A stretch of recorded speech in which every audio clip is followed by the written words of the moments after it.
Good evening. We are here with the very first vignette for Somebody's Heroes. And we are here tonight with the phenomenal North. I'm Eric, I'm the Dungeon Master. And I am Northwolf from Twisted Fates. And we will get into who you're playing here in just a moment. We're going to actually start off. We're going to start off 1,800 years before the events that are happening in the main show. So this is a long time ago. Only 200 years after the meteor that created Taoliva in the first place crashed. Taoliva is not even a city yet. In fact, there might be a small colony of about 20 people there. So it is nothing compared to what it was. This is a world unlike anything that you guys will see in the coming years. However, the place we're going to tune into right now is actually a castle up on a mountain top somewhere. Now, North, did you already have a way you wanted to describe the castle in mind, or no? Okay, perfect. So it's one of those Gothic style castles. You can very much see it like almost like one of the Dracula type of castles with the tall spires and there's a large observatory at the top of one of your tallest towers. Hell, if you want, there can even be a telescope. Maybe later. If down the road. Room. If there's room. Yeah, there's plenty of room for it if you choose to down the road, but you've got plenty of life to live. But it is currently a storm is rolling in. Perfect. It is a very dark and stormy evening. Lightning is crackling all over the place. You've got the sound of rain coming down. You can see rain on the outside as you close the door behind your last guest. Everyone here, and there's probably about 100 people that you've invited this evening, is decked out in very, very nice, very fancy attire with masks on. You've invited them all to a masquerade ball. Nothing bad ever happens at a party, does it? As you turn, your guests all look to face you. What do they see as they gaze upon your character? Assuming that the last person has entered the room, what they'll see is a person who is around 6'2". He is of my complexion, medium brown. He's got black hair.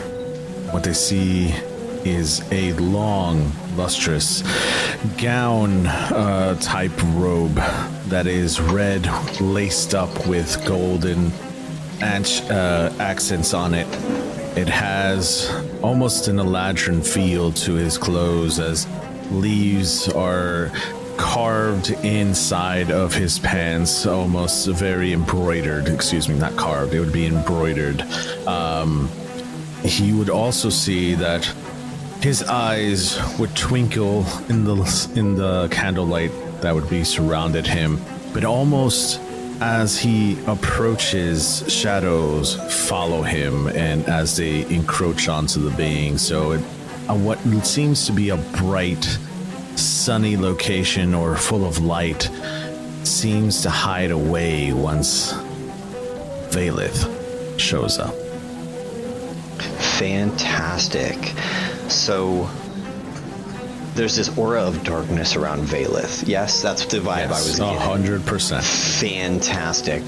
So as you go, you find several beautiful women, again, adorned and masked, just awkwardly gossiping off in the corner. There's a bunch of people dancing, but there's like three females just off in the corner, chit-chatting, gossiping, it seems. And Vaelith will approach from far, and he would extend his hand and say, "Good evening, ladies." I hope that you are all enjoying yourselves this evening, though. Two of them drink, like the double-fisted drink like you do when you're a little nervous. And then the third is like, we absolutely are. What is your DC on your vampiric charm? Oh, that is a great question. Because they're all gonna have to roll as soon as you roll up in this piece. Yeah, that's high. That's at least 24. It's a 24. Oh yeah. No nat 20s there. That's not a nat 20 either. That was their only chance at anything. Sure. Because these are noble ladies. They have a little bit of that charisma, but they're not as refined per se. They were easy targets. Yes. As you're talking to them and they're sipping their wine, their eyes do a real quick flash and glaze over for a second and then return to normal. You can tell they are successfully, absolutely charmed by you. You will see me later in my quarters as I hunger for more. And they just scurry off up the stairs like they know exactly where to go. They've never been here before, but they definitely know now. They know now. Vaelith put it right in their heads, and they just whoop, whoop, whoop. They would see an image flash before their eyes, and it gives them kind of directions to where they would go. It'd lead down a hallway, straight up the stairs to the left. And there's many chambers. Vaelith didn't give them directions to his chamber, but directions to guest rooms, as he doesn't trust anyone. He'd give them directions to where he actually sleeps. So this castle of it's enormous, will lead to many, many different rooms, and many rooms have hidden chambers, and many chambers have chambers within the chambers. So this place is well fortified, and no one deserves to be in my quarters. Very, very nice. So the party continues. A couple of noblemen actually walk up. Good to meet with you, Lord Vaelith. It's a pleasure. I look forward to our business meeting tomorrow. Just this guy who you know to be a pompous. He's like feels over-titled. Sure. He's only like like an earl, but he acts like a count, like a duke or a viscount. Sure. I scoff at the mention of his meeting with me, and I look at him in his eyes, and I extend my hand. And as I do so, I squeeze a little too hard.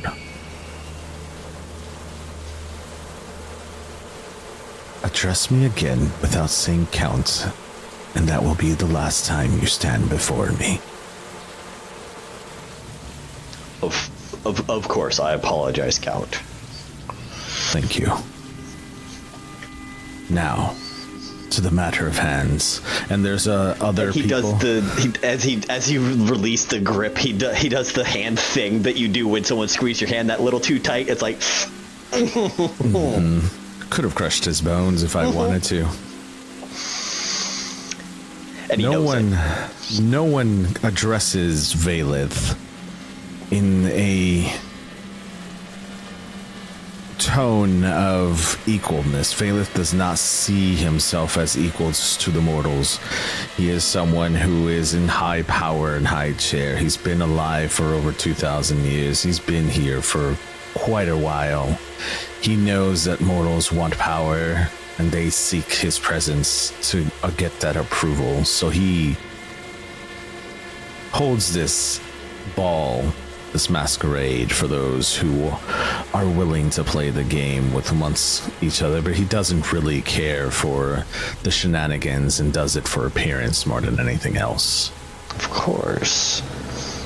So after a while, people do try to keep schmoozing with you. Many of them using your main title, like your proper actual, calling you Count Vaelith and calling you properly and addressing you as they should, right? But as the party starts to wind down, as long as you're allowing people to leave, because you have full control over where the door opens, even if it's unlocked. I have no reason for people to not leave my quarters.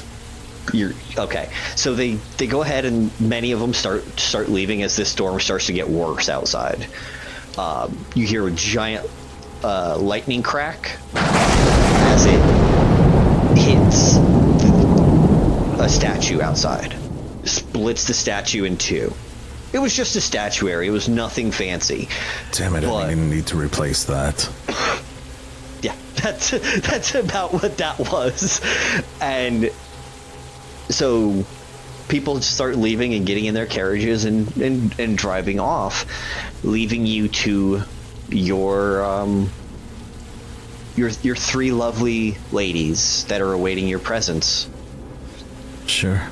Do I recognize any of them? You've got they're all in their mid-20s, so they're all respectable yet full of life, full of vigor, and succulent. You have the young ladies. Let's go with Myra, Myra. Sure. And then she was the one who actually had the capacity to talk to you. Sure. And then you've got Charlotte and Caroline, who are the two others who could do nothing in your presence except drink the wine that was previously provided. So they are all up, laying. Actually, they're just sitting at a small little card table, continuing to gossip as they previously were. I enter the room, and it's almost glide-like. It's very as if I wasn't touching the floor. And I open the door, and as Vaelith walks in, you could see him tossing a coin in his hands as he looks to all three of them. My question to you, Game Master, is there anyone in here of importance that I would know? No, it's just the three younger ladies who have no official title. They are ladies because their parents have title. Got it. Would I know if any of them would be missed? The Lady Myra would be. She is the daughter of one of the local dukes, and is the only daughter of him. Sure. I walk over, or glide over, depending on their perception. Mm-hmm. And both of those rolls were under 10, so yeah. You're gliding. Yeah. So I am walking over, and as I walk over, I stay standing, look over to Charlotte and Caroline, and then to Myra. What brings you all here tonight? The party, and your well-known hospitality over the centuries. Well known, you say, and you could see him start to pace. What have they been saying about me?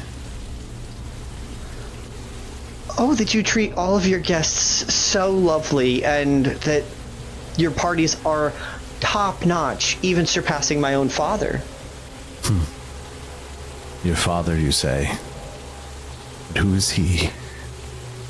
The Duke of Rushmount. Just to the south. You can see his intent. It's a little bit more strong on Myra. As I add a last name. Yes.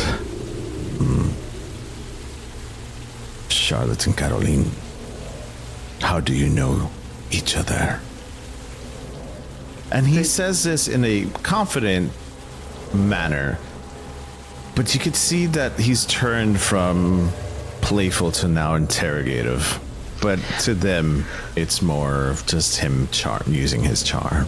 Naturally, they super failed your last one, so they are so enamored with anything you're saying that it's like butter coming into their brains.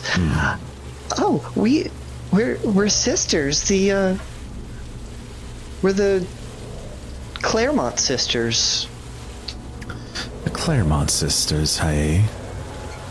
Yes, our parents were super clever with names. They like alliteration. We have a brother named Christopher who's going to take over the county. So you both have no importance of being here.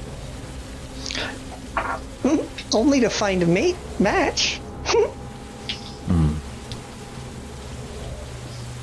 And he directs his attention to Myra. Okay. You seem to have something of importance to tell me, don't you? As she smiles a little bit, she tucks her hair behind her ear, and you can see she's got the pointed elven ear. She is actually a full-on high elf, so she will live a long natural life, and she is still very young within her elven lifespan.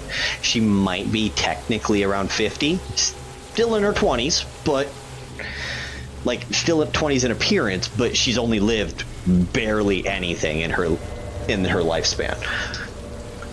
The other two are absolutely human and would not have any length of time of this mortal plane of their own volition.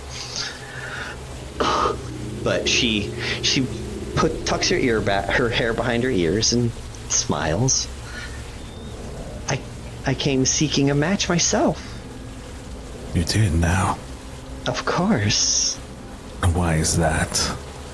Because I am the only one to carry on the duchy, and my father tasked me with a very important task of finding someone, and she stands up and draws on your chest to secure that post. He takes a step back. He'd like to do a perception check on her. Go for it. What are you trying to perceive? What I'm trying to perceive is her true intentions, as he doesn't trust anyone. He hasn't trusted anyone in over 2,000 years. So he's just trying to see her true intentions. I have a passive insight of 23, or I could roll for it. Your choice. She rolled a nat 20. Perfect. So you can tell she's still charmed. You know that because your charm doesn't wear off that quickly. Sure. And you saw her eyes glaze like everybody else. Sure. However, she's obviously much more forward and has very pointed goals. Being charmed by you did not change that. All it did was maybe change direction of those pointed goals. Could I tell that she's holding back due to the other two being in the room? Possibly. It would not be an impossibility. However, the nature of these two are very young and childish and foolish. Sure. Whereas she has A maturity about her. a little bit more of that maturity about her, having technically been alive on this plane longer. As he reaches back and looks at her more intently, it echoes in his brain the laughs and the childishness, and he's annoyed by it. So as he steps back, He could hear the echoes of the laughter in his brain, almost drowning like, and you can watch as he collects himself and snarls in their direction, and with a flick of his wrist and looks towards Charlotte and Caroline, he snaps his finger to break their neck. Ooh. Now, do you have a spell of any kind that actually does that, or? We're about to find out. Okay. Wasn't sure if you had a specific thing you wanted to use to trigger that. Sure. I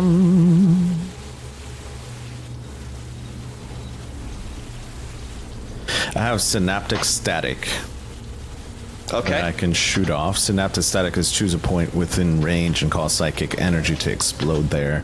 Each creature in a 20-foot radius sphere centered on that point must take an intelligence saving throw. A creature with an intelligence score of 2 or lower can't be affected by this spell. A target takes 86 damage on a failed save, or half as much damage on a successful one. After a failed save, a target has muddled through thoughts of 1 minute. During that time, a roll d6 and subtracts that number rolled for its all. Well, that's a little bit too complicated. I'm just trying to kill them. That's 8d6 worth of damage, yes? Yeah. All right, Yeah. I'm gonna roll, but they're probably dead. That's a 3 and a 6 on the die. They both failed. That's a minimum 8 damage. They're just done. Like, Yes. snap their neck and they just drop. Yeah. Now, because you hurt one of her allies, she's gonna get a reroll on that vampire charm. Sure. That was only a 14, so not a nat 20. Nat 20 was her only chance. Sure. And so yeah, she's still locked. Her eyes are still locked on you as her friends just have their necks snapped and they drop to the floor. He takes off his mask and looks at her a little bit more intently. There now. Speak to me clearly. I was originally interested in perhaps one of the young earls who can be easily persuaded and bent.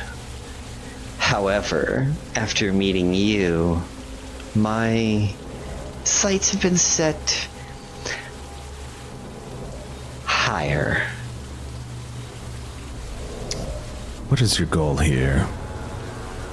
No muddling of words. Since meeting you, to match with you, of course.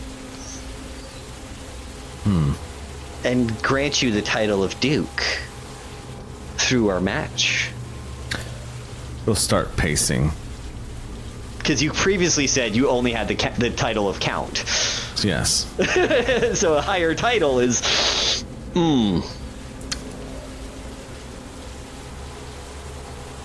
So Duke, you say? Of course. You would be Duke of both this estate and these lands as well as Rushmount. But what if you can have more? More? How much more? The limit is your imagination. And she's like, she rubs her hands. She gets this, like, almost villainous smile as you're tempting her with power she never thought of. And she walks up and caresses from right above your eye down around your cheek and stops right around here, right around the chin, and says, "Oh, my dear Duke, we shall."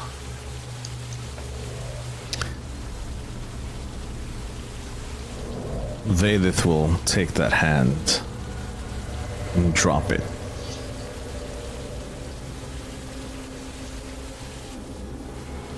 That is the last time you touch me without permission. Do you listen to me? Of course. Do you understand what I am offering? Why, of course, you're offering that we conquer the world together. Or as much of it as we can in our lifetimes. No. Do you understand? And he can see that he gets a little bit darker in presence. The repercussions of what I am offering you. Now, have you born fangs yet? No. Okay. I'm just... Because she's still mortal and does not understand, because there's maybe 5 vampires. There's Sure. you and like 4 others. There are not Sure. very many. So she does not actually fully understand. She Sure. goes, what more is there aside from conquering the known territories? You are high elf, no? Naturally, I have several hundred more years. Hell, maybe 1,000. How much of your studies have you actually paid attention to? Most. Then you understand there are creatures beyond this realm. Of course, there are many planes. Planar studies is next school. What do you know of the Fae? Well, I know there's the Seelie, the Unseelie, the Court of Weathers, which is the spring, summer, winter, fall, and that they are mischievous indeed. And while ill will is not necessarily always their aim, there are usually downsides to making deals with them. But that has no bearing. Why do you ask? What if I were to struck a deal with you? What say you? Well, are you the Fae? And she, like, knowing that you're not, according to her, she just, like, there's no way this couldn't possibly be. So she's gonna say it like a crazy thought that maybe, but you're probably not, because that doesn't happen. And he's going to speak.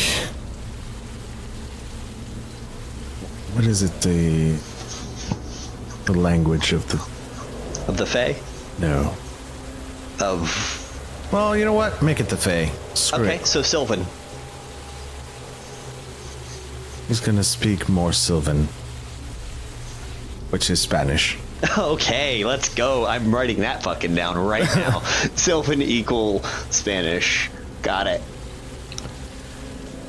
Señorita, no sabes lo que existes.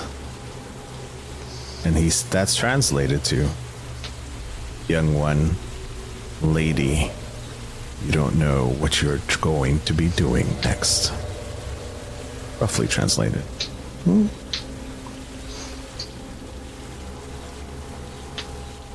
And she quite literally does not know Sylvan at all. She rolled a 2 on the die. Oh, amazing. She's an elf who knows no Sylvan. That's great. That's wonderful. As he does so, he takes her hand and he gently caresses it with his fingertips. And he does a circular motion. And then he leans it up, drives his fingertip up to her cheek, grabs the back of her neck, pulls her in closer. Not forcefully, but enough for her to give in. Mm-hmm. She's still fully charmed, so you're good. She's putty. She is putty in your hands right now. What if you could live forever, as he whispers in her ear? Of course. I would love that. Millennia. Sounds like fun. What if you could? What are you willing to give up for that?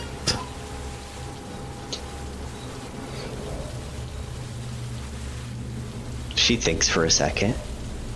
Literally like a split like second, and goes, everything. Let it be done. As he says that, he'll take his fangs out without her seeing. You're already right here by her neck, so can't see. Can't see, and he is going to bite her and take that contract. Okay. She offers everything. So you bite her, you let her drink the little bit of your blood that is required, because it is a blood bond in that way, and because of that blood exchange, she collapses and passes out while she begins to undergo her transformation. Do you have a spare coffin for her? I do. Good. I figured you might, because you've only made like 4 vamps. This is like your 5th. She would take the coffin that's strategically placed in this room. It's actually where the wardrobe is hidden. Okay. It doubles as a wardrobe. It appears like a wardrobe, but it's truly a coffin. Truly a coffin, yeah. Nice. But it is the way that this coffin looks like. I think he actually takes care of her. I think this is only the first one of his race kind that he's turned, and he has a little bit of a soft spot for her. Okay. So he makes sure that this coffin is taken care of afterwards, as she lays into it. He carries her and places her in, closes the coffin, and as he does so, he would probably order something a little bit more elegant, something that would have almost the carving of how she looks and her appearance as of today, placed on the outside. Oh. Okay. So that it looks like it's carved into the top of the coffin, and on the sides it says her name in Eladrin. Ooh, I love that. Right, so it's going to be, I'm going to mark that as she is Vamp W. I'm going to mark it as Vamp W1, because we don't technically know how many you will choose to have. Sure. She will be someone who is, as of right now, of importance.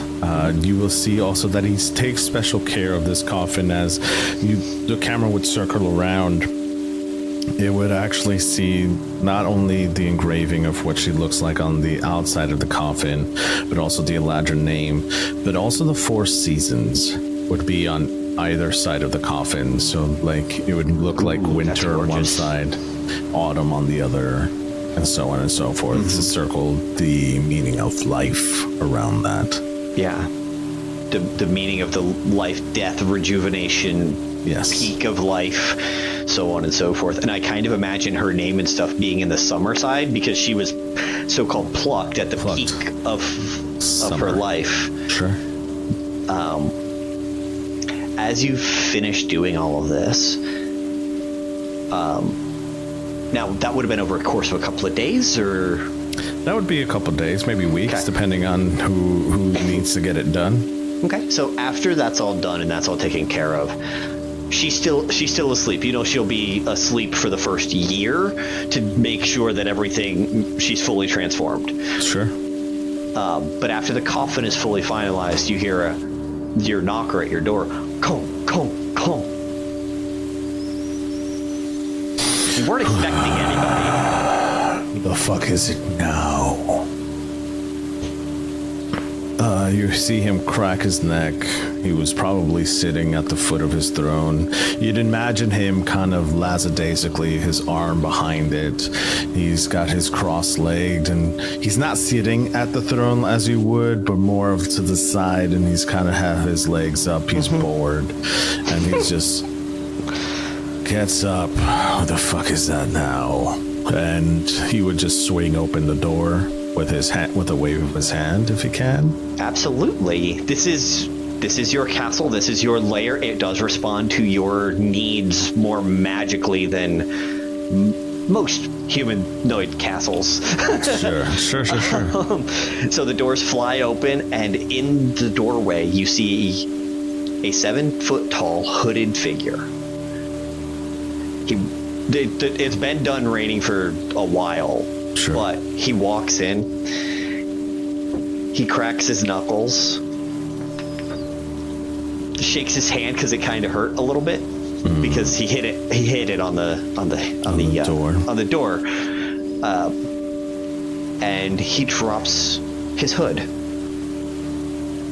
And before you see something you haven't seen since you were in the Fae. You see a gray changeling, 7 foot tall, with black eyes and 3 slits for a mouth. Beautiful. He walks up to you and he bows, waiting for your permission. You see, he takes a really long time. He's not used to this level of respect from people. He's going to turn around and walk towards his throne. Yeah. Get with the program. Go ahead. What is it that you need? I have plans for the world. One thing you do know about changelings from your time in the Fae and all of that is that changelings are immortal by nature. Sure. Unlike vampires who have to be changed into immortal creatures, they are born that way. Sure. There's even maybe some small rumors that changeling blood is how vampires came about, but no one has any. Those are unfounded and nobody knows the truth. So there may be 10,000, 20,000 years old, 20,000 year old rumors. But he says, I have an arrangement that might be mutually beneficial. Speak your mind. I am working on collecting individuals who need more in their life. A twinkle sparks in his left eye. Ruling this county, ruling this island you're on cannot be enough to satisfy you. You have my attention. I know what you are, my young Count Vaelith.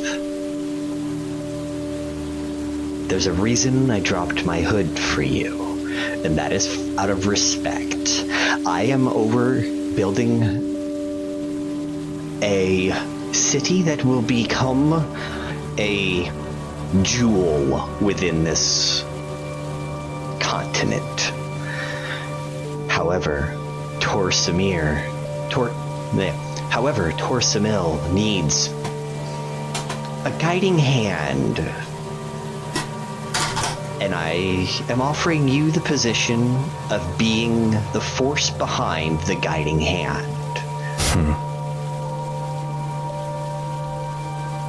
A smirk comes across his face. And you're gonna see that he was... As he was talking, the camera would have seen he was playing with a coin still in his right hand. And secretly, he does little gambling sessions with himself. Tails, kill the thing in front of you. Heads, they live. And he's finished twirling that. And he looks at his hand. Lands on heads. And he looks at the person. It looks like luck is on our side today. Tell me more. And at that, I think that's a great place to end the session tonight.